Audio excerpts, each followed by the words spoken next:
Hello. So this is second lecture of Fourier series, and our next topic is function having a point of discontinuity. Last time हमने Fourier series करी थी in the interval alpha to alpha plus 2 pi.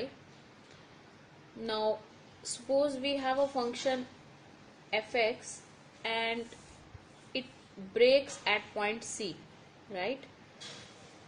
At point C इसकी दो branches बन रही है. से it is first is this and second is this. Okay, तो इस पॉइंट ऑफ डिसकॉन्टिन्यूटी के केस में उस फंक्शन की फोरियर सीरीज कैसे बनेगी वो हमें करना है. सपोज ये फंक्शन क्या बन रहा है, एफ एक्स की दो ब्रांचेस बन रही है from alpha to, say it is alpha, ठीक है, and say it is alpha to alpha plus 2 pi. तो दो ब्रांचेस बनेंगी. एक तो बन जाएगी alpha to x to c, right. Suppose इस ब्रांच में, इस ब्रांच का नाम है five x and second is c to x to alpha plus 2 pi, और इसमें बन रहा है फंक्शन साई एक्स. तो इस केस में हम फोरियर सीरीज क्या करेंगे, कुछ चेंज नहीं होगा, बस जैसे जैसे हम इंटीग्रेशन करेंगे इंटीग्रेशन भी इंटरवल में चेंज हो जाएगी, इंटरवल में डिवाइड हो जाएगी. जैसे हम पहले क्या करते थे फोरियर सीरीज में, फॉर्मूला वही रहेगा, फोरियर सीरीज का फॉर्मूला वही रहेगा. मैं एक बार फिर से लिख रही हूँ, f x is equal to, formula वही है, is equal to a naught by 2 plus summation n from 1 to infinity a n cos n x plus summation n from 1 to infinity b n sin n x. Formula वही है, same है, बस होगा क्या, a not क्या हुआ करता था, a naught is equal to 1 upon pi limit alpha to alpha plus 2 pi, ये हुआ करती थी एफ एक्स डी एक्स. ठीक है, तो अब क्या होगा, क्योंकि हमें alpha to alpha plus 2 pi same नहीं है, ब्रांचेस दो बन रही हैं, तो इसलिए इस लिमिट को ब्रेक करना पड़ेगा. कहां से कहां तक, pi 1 by pi as it is रहेगा. पहला इंटीग्रेशन हो जाएगा alpha to c f x d x plus second आ जाएगा c to alpha plus 2 pi f x d x, right. अब हमें चेक करना है 1 upon pi alpha to c. Alpha to c function में हमें क्या दे रखा था, फंक्शन दे रखा है 5x, तो अल्फा टू सी इंटीग्रेशन में आ जाएगा 5x dx प्लस, और सी टू अल्फा प्लस 2 पाई पे हमें दे रखा था साई एक्स dx. क्लियर. ऐसे ही सेम an में भी क्या आ जाएगा, मैं डायरेक्ट लिख रही हूं फॉर्मूला, सेम इसी तरह से इंटरवल चेंज हो जाएगा, इंटरवल बीच में ब्रेक हो जाएगा. So an would be 1 upon pi, same limit change होगी अल्फा टू सी, राइट. इसमें क्या होता है, f x cos n x, ये हुआ करता था फॉर्मूला. अब अल्फा टू सी फंक्शन में फंक्शन कौन सा है, 5x, तो हम लगाएंगे 5x cos n x dx plus c to alpha plus 2 pi में फंक्शन आ जाएगा psi x cos n x dx. Same for the bn में भी क्या आ जाएगा, मैं bn भी लिख देती हूँ एक बार.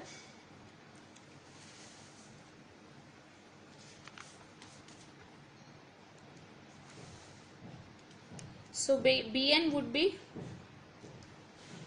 bn is same as 1 upon pi limit alpha to c, इसमें आ जाएगा 5x sine n x d x plus c to alpha plus 2 pi 5x, इसमें हमारे पास साई है, psi x sine n x d x, right. तो ये बन जाएगा बी एन। क्लियर। एक क्वेश्चन कर लेते हैं हम इसका, चेंज ऑफ इंटरवल का, सॉरी चेंज ऑफ इंटरवल नहीं, पॉइंट ऑफ डिसकंटिन्यूटी का। सो एक एग्जांपल ले लेते हैं। Find the Fourier series, question is find the Fourier series of fx if fx is minus pi and x, दो ब्रांचेस हैं function की। Minus pi is when minus pi less than x less than 0 and this is when 0 less than x less than pi. तो हमें interval तो वही दे रखा है see, minus pi to pi interval is the same as 0 to 2 pi, because हमें x कहां से कहां तक दे रखा है, minus pi less than x less than pi, right. If we add pi on both side we get what we get, 0 less than x less than 2 pi. So this interval is the same as 0 to 2 pi. Interval वही दे रखा है, ठीक है, लेकिन हमें function की दो ब्रांचेस गिवन है। माइनस पाई टू 0 में हमें क्या दे रखा है, माइनस पाई, एंड 0 टू पाई में फंक्शन क्या दे रखा है, x। तो इसको हमें सॉल्व करना है, right. Okay, so let us start with the solution. सबसे पहले हमें फोरियर सीरीज निकालनी है। सबसे पहले will find out a not.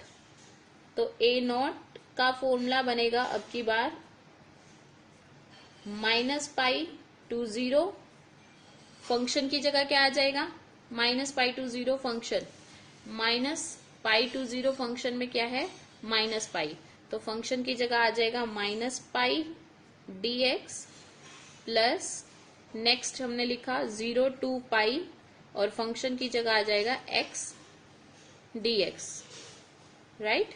Integrate कर दो इसको and we get after integration, I think आप इंटीग्रेशन बहुत इजीली कर सकते हो।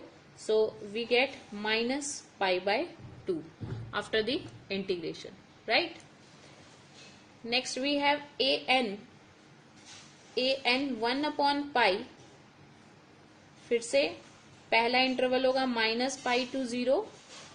अब फंक्शन की जगह क्या आ जाएगा, माइनस पाई टू 0 में आएगा पाई, और साथ क्या लग जाएगा, cos n x d x, plus next आ जाएगा 0 टू पाई, फंक्शन की जगह आ जाएगा x cos n x d x, right. Clear. इसको तो इजीली, ये तो कांस्टेंट है, ये बाहर आ जाएगा, कॉस एन एक्स का इंटीग्रेशन हो जाएगा sine n x by n, but इसमें हमें प्रोडक्ट रूल अप्लाई करना पड़ेगा, बाय पार्ट्स हमें इंटीग्रेशन करना पड़ेगा। तो फर्स्ट तो एज इट इज ही आ जाएगा, कोई इशू नहीं होगा इसमें, 1 by pi minus pi sine n x upon n, and limit apply कर दी minus pi to 0, but second में हमें बाय पार्ट्स इंटीग्रेट करना होगा। तो x as it is, cos n x का integration sine n x upon n, limit apply कर दी 0 to pi, minus integration 0 to pi cos n x का integration sine n x upon n, and x का derivative होगा 1, ठीक है, by parts integration हो गया। सो नेक्स्ट अब हम अप्लाई करेंगे साइन, इसमें 0 अप्लाई करेंगे, sine 0 0, and sine minus n pi is again 0, pi की वजह से sine n pi is 0, and 0 की वजह से भी साइन 0 0, तो ये वाला भी टर्म फिनिश हो गया, ये भी वैनिश हो गया, रह गया ये, इसको इंटीग्रेट करना है 1 upon pi sine n x का इंटीग्रेशन होता है माइनस कॉस एन एक्स, एक माइनस पहले ही है, so this is cos n x upon एक एन पहले ही है, एक और आएगा, so this is n square, and limit apply कर दी 0 to pi, right. Now 1 upon pi, जब आपने कॉस एन पाई, इसमें हम पुट करेंगे cos n pi, and secondly हम पुट करेंगे 0, cos 0 is 1 upon n square. Clear? So now what is cos n pi? So cos n pi, cos अगर n even हुआ तो वैल्यू आएगी 1, और अगर n ओड हुआ तो वैल्यू आएगी -1. Okay? As you all know, cos is 1 on the even multiple of pi and cos is -1 on odd multiples of pi. तो कॉस जब इवन होगा तो वैल्यू आएगी इसकी 1, एंड अगर ऑड हुआ तो इसकी वैल्यू आई -1.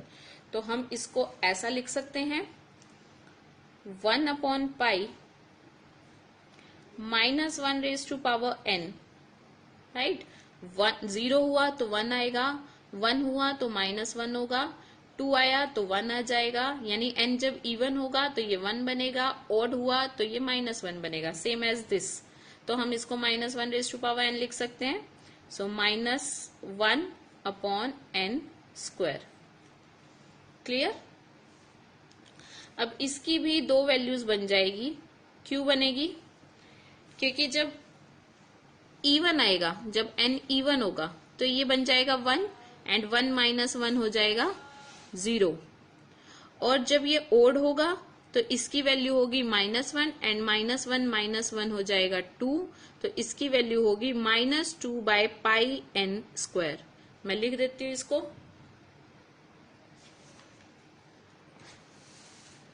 सो हमारे पास bn क्या आया है?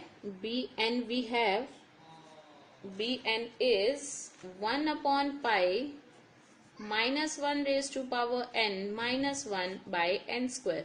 तो इसकी दो ब्रांचेस बनेंगी. One is when n is odd, and second when n is even. When n is even bn is 0, right. जब n इवन होगा तो bn 0 हो जाएगा. क्यों होगा? बिकॉज जब n इवन होगा तो इसकी वैल्यू 1 होगी, एंड 1 -1 0 हो जाएगा. When n is odd, bn की वैल्यू आ जाएगी -2 upon pi n square, right. When n is odd, तो n जो भी वैल्यू होगी वहां वो यहां पर भी पुट होगा. फॉर एग्जाम्पल दैट मीन्स हमें क्या मिलेगा? We were find out not bn, we are finding an. Okay, so ये an की वैल्यू है. तो A1 क्या आ जाएगा? A1 आ जाएगा -2 बाय पाई. A2 क्या आ जाएगा? 0. A2 इवन है, 0 आ जाएगा. A3 कितना आएगा? -2 by pi 3 square, right. And A4 कितना आ जाएगा? वो आ जाएगा 0. एंड A5 क्या आ जाएगा? A5 आएगा -2 by pi into 5 square up to so on, इस तरीके से, राइट. आई थिंक क्लियर हो गया होगा. अब हम चलते हैं bn पे. bn का फॉर्मूला है 1 upon pi limit from -pi to 0. पहले में आ जाएगा -pi cos nx sin nx, bn में साइन लगता है, sin nx dx plus next आ जाएगा 0 to pi x sin nx dx, right. Clear?